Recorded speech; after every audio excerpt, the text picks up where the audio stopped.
तीन बहनों की लालची भाभी। करिश्मा, रेशमा और मनीषा तीन बहनें हैं। उनका एक भाई भी है, मयंक। मयंक अपनी बहनों को बहुत प्यार करता है, लेकिन मयंक की पत्नी सविता इस मामले में मयंक से बिल्कुल ही अलग है। वो अपनी ननदों का जितना बुरा कर सकती है उतना बुरा करती ही रहती है और अपनी ननदों पर हुक्म भी चलाती है। करिश्मा, करिश्मा, तुमने अभी तक नाश्ता नहीं बनाया? तुम्हारे भैया को ऑफिस जाने में देर हो रही है। हाँ भाभी, बस अभी बनाती हूँ। करिश्मा, तुम ये ढीलापन छोड़ दो। कल को पराये घर जाना है। वहाँ अगर तुम इस तरह से काम करोगी तो लोग क्या कहेंगे कि माँ ने और भाभी ने कुछ सिखाया नहीं। और तुम्हारी दोनों बहनें कहाँ है? रेशमा मार्केट गई है और मनीषा सो रही है।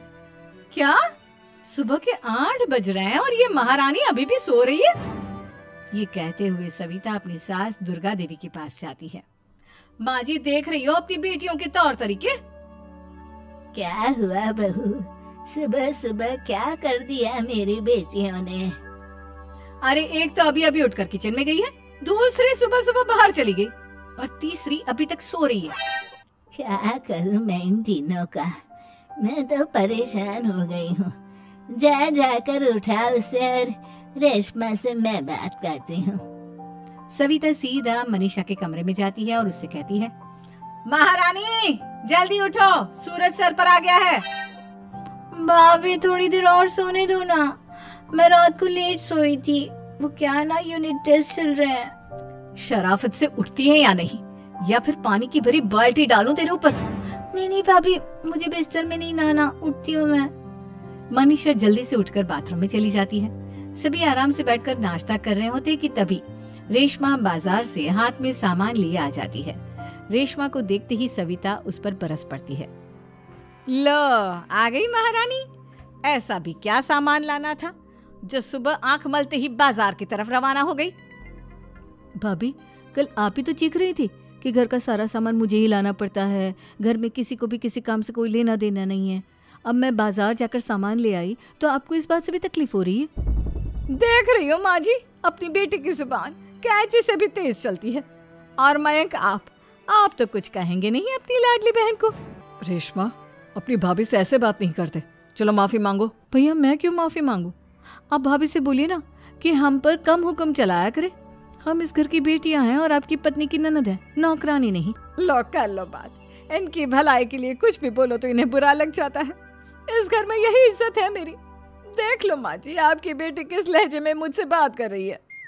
सविता वहां से चली जाती है। मयंक को बहुत गुस्सा आता है, वो भी वहां से चला जाता है। फिर करिश्मा रेशमा को समझाती है।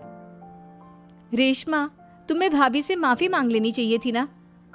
लेकिन दीदी, मैंने कुछ किया ही नहीं, तो मैं माफी क्यों मांगू? हाँ करिश्मा दीदी, रेशमा दीदी जैसे ही घर में आई, भाभी ही उन पर चिल्ला रही थी। हाँ, मैं मानती हूँ कि गलती भाभी की थी। मैं तो इसलिए बोल रही हूँ कि भाभी ने माँ को तो पूरी तरह अपने वश में कर लिया है। वो हमारी बात सुनती ही नहीं। मयंक भैया हमारे लिए हमेशा खड़े रहते हैं, इसलिए उनकी बात का मान तो तुम्हें रखना चाहिए था ना। कोई फायदा नहीं दीदी, कुछ दिनों की बात और है, भाभी उन्हें भी हमारे खिलाफ भड़का देंगी। फिर वो भी माँ की तरह हमारी किसी बात का विश्वास नहीं करेंगे। इसी तरह सविता अपनी तीनों ननदों को किसी न किसी बात पर परेशान करती रहती थी। एक दिन मयंक अपनी तीनों बहनों के लिए गिफ्ट लाया। करिश्मा, ये तुम्हारे लिए हार का सेट। रेशमा, तुम्हारे लिए सुंदर सी ड्रेस। और मनीषा, तुम्हें किताबें पसंद है ना, तुम्हारे लिए किताबें लाया हूँ। थैंक यू भैया। थैंक यू भैया। थैंक यू भैया। करिश्मा, तुम्हारा नेकलेस कितना सुंदर है। ये भैया कहाँ से ले आए होंगे? मैंने भैया को 3 दिन पहले फोन पर ये डिजाइन दिखाया था और आज भैया ये ले आए। सविता तो अपनी ननदों के गिफ्ट्स देखकर जल गई और करिश्मा का नेकलेस तो उसे भी बहुत पसंद आया था। अपनी बहनों के लिए कितना अच्छा नेकलेस लेकर आए हैं, मुझे कभी कोई गिफ्ट नहीं दिया। मैं आज ही ये हार चुरा लूंगी। रात में सविता करिश्मा का हार चुरा लेती है और इसी तरह उसे अपनी ननदों की जो भी चीज़ अच्छी लगती वो उसे मांगती नहीं, बल्कि रात के अंधेरे में चुरा लेती। इसी तरह दिन बीतते गए और सविता ने मयंक के दिल में भी उसकी बहनों के लिए नफरत पैदा कर दी। एक दिन मयंक ने करिश्मा और रेशमा के लिए रिश्ता देखा और ये बात उसने घर में सबको बताई। माँ, करिश्मा और रेशमा के लिए बहुत अच्छा रिश्ता आया है। वो लोग कल इन्हें देखने आ रहे हैं। आप और सविता मिलकर सारी तैयारी कर लेना। ये सुनकर करिश्मा और रेशमा खुश हो जाती हैं, लेकिन सविता सोचती है, अगर इन दोनों बहनों की शादी हो गई तो घर और बाहर का काम कौन करेगा? मनीषा तो एक नंबर की कामचोर है, उससे तो किसी बात की उम्मीद लगाना ही बेकार है।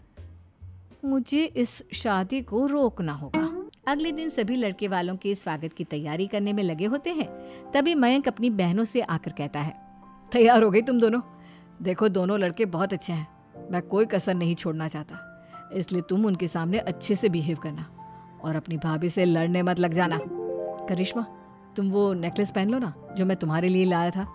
भैया मैं बहुत देर से वो नेकलेस ढूंढ रही हूँ, लेकिन मुझे मिल ही नहीं रहा। क्या तुमने नेकलेस खो दिया? तुम्हें पता भी है वो कितना महंगा था?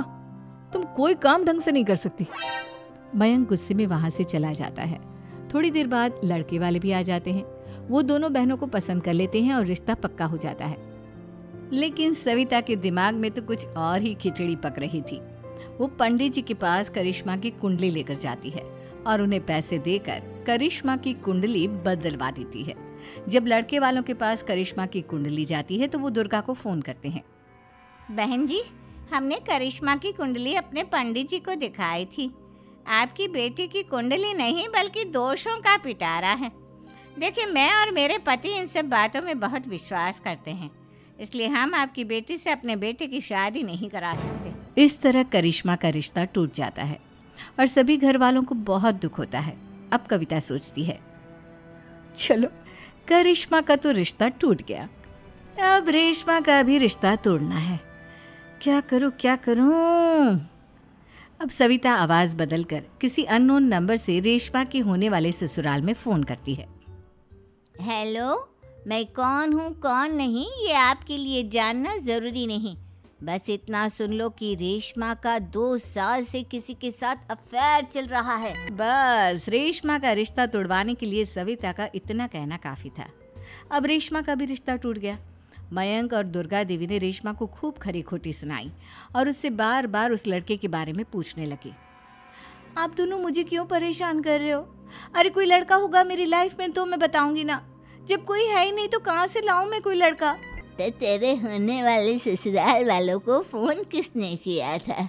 माँ मैं नहीं जानती किसने फोन किया था, मैं सच कह रही हूँ। मैं तो पहले ही कह रही थी इसकी लगाम खींच कर रखो, लेकिन मेरी सुनता ही कौन है। आप चुप रहिए भाभी, ये सब आपका ही किया धरा है। अब तीनों बहनों को विश्वास हो जाता है कि ये सब उनकी भाभी ही कर रही है। तीनों बहनें अपनी भाभी को सबक सिखाने के लिए एक वकील कर लेती है और घर में हिस्सा मांगना। देखो भैया, माँ बाप की जायदाद में जितना बेटों का हक होता है उतना ही बेटियों का, इसलिए इस घर के 4 हिस्से होंगे और हमें अपना हिस्सा चाहिए। मैंने तुम्हारे लिए क्या क्या नहीं किया और तुम इस घर में हिस्सा मांग रही हो? भैया, आप और माँ हम बहनों की कोई बात नहीं सुनते हो और भाभी हमारी शादी नहीं होने देगी क्योंकि उन्हें लगता है कि आप हमारी शादी में ज्यादा पैसा लगाओगे और उन्हें हम जैसी फ्री की नौकरानी कहाँ मिलेगी।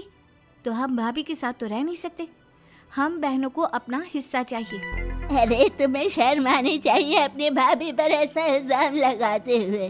वो तुम्हारे बारे में कितना सोचती है। हाँ माँ, भाभी हमारे बारे में बहुत सोचती है, दिन रात बस यही सोचती रहती है कि किस तरह से अपनी तीनों ननदों को परेशान करूं और कभी मुझे पढ़ने भी नहीं देती।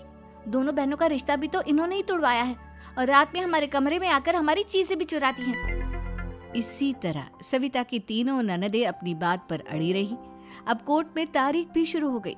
जब सविता को लगा कि उसकी तीनों ननद इतनी आसानी से नहीं मानने वाली, तो उसने अपने पति और सास को सारी सच्चाई बता दी और अपनी तीनों ननद से माफी मांगी। मयंक और दुर्गा को भी अपनी गलती का एहसास हो गया। अब सविता खुद करिश्मा और रेशमा के लिए अच्छा रिश्ता ढूंढती है और उनकी शादी करवाती है।